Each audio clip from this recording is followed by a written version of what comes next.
Hello students, আমার চ্যানেলে তোমাদেরকে স্বাগত। শুরু করছি মাধ্যমিক ভূগোল 2027 পরীক্ষার্থীদের জন্য। তোমাদের সামনে রয়েছে দেখো পঞ্চম অধ্যায় ভারত, এই যে অধ্যায়টা আছে, এবং এই ভারত অধ্যায়ের দ্বিতীয় পরিচ্ছেদ অর্থাৎ দ্বিতীয় পার্ট ভারতের ভূপ্রকৃতি। ঠিক আছে, তো তোমাদের কিন্তু পঞ্চম অধ্যায় ভারতের কিন্তু প্রাকৃতিক পরিবেশ পর্যন্ত তোমাদের ফার্স্ট ইউনিট টেস্ট 2026 সালে ক্লাস 10 হবে ভূগোলে।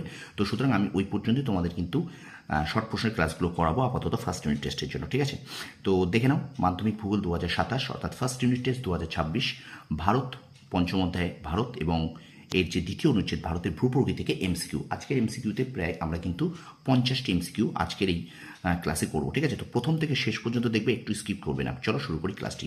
ভারতের ভূপ্রকৃতি থেকে এমসিকিউ। চলো দেখো, প্রথম প্রশ্ন বলছে, শিবালিক হিমালয়ের পাদদেশীয় অঞ্চলে ক্ষুদ্র ক্ষুদ্র শিলাখণ্ড সঞ্চিত হয়ে যে সমভূমি গঠিত হয় তাকে বলে ভাবর। ঠিক আছে, পরের প্রশ্ন দেখো,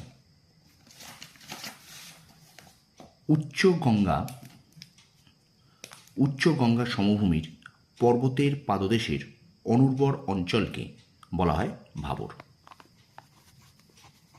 ঠিক আছে, অনুরূপ প্রশ্ন। পরের প্রশ্ন দেখো,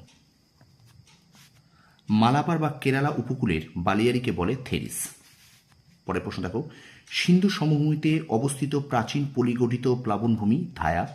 অনুরূপ প্রশ্ন দেখো, ধায়া নামে পরিচিত। অনুরূপ প্রশ্ন, পাঞ্জাবে ভাঙর অংশের নাম হলো ধায়া। 4 নম্বর, ভারতের প্রাচীনতম ভঙ্গিল পর্বতটি হল আরাবল্লী। 5 নম্বর, মালনাথ কথার অর্থ পাহাড়ি দেশ। 6 নম্বর, ময়দান কথার অর্থ তরঙ্গায়িত উচ্চভূমি।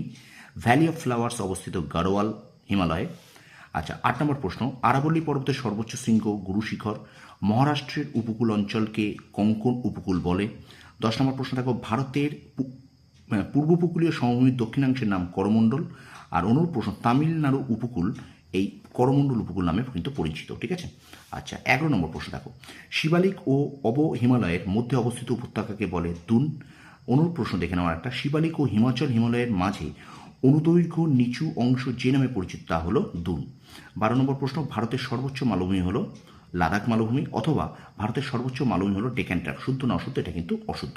তো স্টুডেন্টস, ভিডিওটা অবশ্যই কিন্তু একটু শেয়ার করবে। ঠিক আছে, বন্ধুদের মাঝে লাইক করো, কমেন্ট করো, আর অবশ্যই বন্ধুদের মাঝে শেয়ার করো।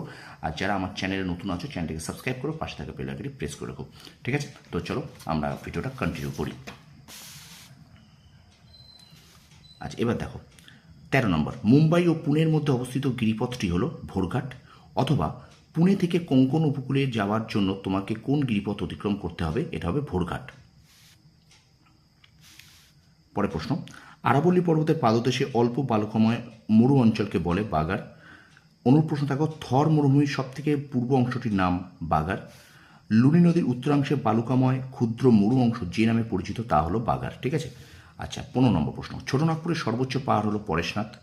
16 নম্বর প্রশ্ন দেখো, কর্ণাটক মালভূমির পশ্চিমে ঢেউ খেলানো ভূভাগ কী নামে পরিচিত, মালনাথ। পশ্চিমঘাট পর্বতের পাদদেশে উঁচু নিচু ঢেউ খেলানো পাহাড়ময় ভূমিভাগ কী নামে পরিচিত, এটাও কিন্তু মালনাথ। আর অনুরূপ কর্ণাটকের ব্যবচ্ছিন্ন মালভূমির নাম কি, মালনাথ। ঠিক আছে, দুটোই কিন্তু সেম প্রশ্ন উত্তর। আচ্ছা, আরাবল্লী পর্বতের পশ্চিমে নদী বিধৌত উর্বর প্লাবনভূমিকে বলে রোহি। আর তারপর দেখো, রাজস্থানের মরু অঞ্চলে বাগারের পশ্চিমে যে প্লাবনভূমি সৃষ্টি হয়েছে তার নাম কি, এটাও কিন্তু উত্তর রোহি। আচ্ছা, ভারতে হিমালয়ের সর্বোচ্চ শৃঙ্গ কাঞ্চনজঙ্ঘা যে রাজ্যে অবস্থিত তা হলো সিকিম। রাজস্থানী প্রস্তরময় মরুভূমির নাম হামাদা।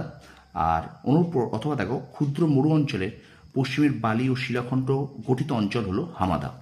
মেঘালয় মালভূমি একটি ব্যবচ্ছিন্ন মালভূমি। পূর্বঘাট পর্বতের সর্বোচ্চ শৃঙ্গ জিন্দাগাদা, বা জিন্দাগাদা কোন পর্বতের সর্বোচ্চ শৃঙ্গ, পূর্বঘাট পর্বতের সর্বোচ্চ শৃঙ্গ। বসুধার ধবল শীর্ষ বলা হয় কারাকোরামকে। দাক্ষিণাত্য মালভূমির বিচ্ছিন্ন অংশ হলো মেঘালয়। মালব মালভূমির পূর্ব দিকের মালভূমি হলো বাঘেলখণ্ড মালভূমি। গারো পাহাড়ের সর্বোচ্চ শৃঙ্গটি হলো নকরেক। জম্মু ও শ্রীনগরের মাঝে অবস্থিত গিরিপথটি হলো বানিহাল। পূর্বঘাট ও পশ্চিমঘাট পর্বত যেখানে মিলিত হয় তা হলো নীলগিরি। আচ্ছা, 28 নম্বর প্রশ্ন দেখো, ভারতের উপদ্বীপীয় মালভূমি যে প্রাচীন ভূখণ্ডের অংশ সেটি হলো গান্ডোয়ানাল্যান্ড। আচ্ছা, হিমালয় পর্বতের উত্থান হয় টার্সিয়ারি যুগে। লাদাখ পর্বতশ্রেণীর যে পর্বতশ্রেণীর মাঝে অবস্থিত কারাকোরাম জাসকর। আচ্ছা, পরের প্রশ্ন, যে শৃঙ্গটির নিকট হিমালয় পর্বতের পূর্ব সিনটেক্সিয়াল বাঁক আছে সেটা হলো নামচাওয়ারা। আচ্ছা, তারপরে দেখো, থলঘাট গিরিপথ দেখা যায় পশ্চিমঘাট পর্বতে। পরের প্রশ্ন দেখো, মহারাষ্ট্র মালভূমির পশ্চিম অংশকে বলে ডেকান ট্র্যাপ। ঠিক আছে, এবার চলো আমরা চলে যাই পরের প্রশ্নে। একটু শেয়ার করো। দেখো, রাজস্থানের প্লায়া হ্রদগুলিকে বলা হয় থান্দ। পরের প্রশ্ন দেখো, পশ্চিমঘাট পর্বতের একটি গিরিপথ হলো ভোরঘাট গিরিপথ। ভারতের দ্বিতীয় উচ্চতম শৃঙ্গের নাম নন্দা দেবী। লাদাখ ও হিমাদ্রি হিমালয়ের মাঝে অবস্থিত জাস্কার পর্বত। অমরকণ্টক যে পর্বতের সর্বোচ্চ শৃঙ্গ তা হল মহাকাল। উচ্চ গঙ্গা সমভূমি বা দোয়াব সমভূমির বালি মিশ্রিত মৃত্তিকা যে নামে পরিচিত তা হল ভুর। 40 নম্বর দেখো, হিমালয়ের পাদদেশ বরাবর ক্ষুদ্র ক্ষুদ্র প্রস্তরখণ্ড আবৃত ত্রিকোণাকার ভূভাগই হল ট্যালাস। পাঞ্জাব সমভূমির নদী মধ্যবর্তী পলিগঠিত উচ্চভূমিকে বলে দোয়াব। দক্ষিণ ভারতে অবস্থিত পর্বতখণ্ডটি হল নীলগিরি। ভাবর অঞ্চলের দক্ষিণে বিস্তীর্ণ জনভূমি যে নামে পরিচিত তরাই। সিকিম ও চুঙ্গি উপত্যকার মাঝে অবস্থিত গিরিপথ ছিল নাথুলা। পরের প্রশ্ন দেখো, প্রদত্ত কোন হিমালয় ট্রান্স হিমালয় নামে পরিচিত? কারাকোরাম। ব্যারেন দ্বীপ হলো এক প্রকার আগ্নেয় দ্বীপ। পৃথিবীর দ্বিতীয় উচ্চতম শৃঙ্গটি হল মাউন্ট কেটু। বাবাবুদান পাহাড় অবস্থিত কর্ণাটকে। কার্ডামাম পর্বতের কাছে আছে পালঘাট গিরিপথ। আরাবল্লী ও বিন্ধ্য পর্বতের মাঝখানে অবস্থিত লাভাগঠিত মালভূমিকে বলা হয় মালব মালভূমি। এবং শেষ প্রশ্ন দেখো, কৃষ্ণগিরি যে পর্বতের নাম তা হলো কারাকোরাম। ঠিক আছে, তো এই ছিল ভারতের ভূপ্রকৃতি অধ্যায় থেকে তোমাদের জন্য 51টি এমসিকিউ। তো অবশ্যই কিন্তু প্রত্যেকটা প্রশ্ন ভীষণ ইম্পর্টেন্ট, একটা প্রশ্নও কিন্তু মিস দেবে না, একটা প্রশ্ন বাদ দিয়ে পড়বে না, কারণ শর্ট প্রশ্নের কিন্তু কোনো রকম সাজেশন হয় না। ঠিক আছে, তো ভিডিওটা ভালো লাগলে লাইক করো, কমেন্ট করো, বন্ধুদের মাঝে বেশি বেশি করে শেয়ার করবে। আর আমার চ্যানেল যদি নতুন থাকে অবশ্যই চ্যানেলটি সাবস্ক্রাইব করো আর পাশে থাকা বেল আইকনটি প্রেস করে রাখো। তোমরা সফল হও, তোমাদের সাফল্য কামনা করি। ধন্যবাদ।